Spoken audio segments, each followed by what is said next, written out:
This came out of freaking nowhere. Source, radar indicated.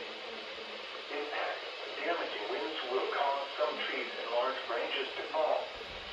This could injure those outdoors, as well as damage homes and vehicles. And I'm watching Darlington, come on! Blocked by down trees. Localized power outages are possible. Unsecured Wait a minute! Hold up! Hold up!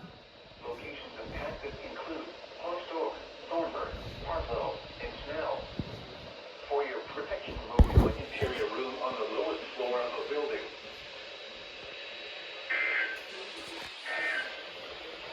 Is this the sequel?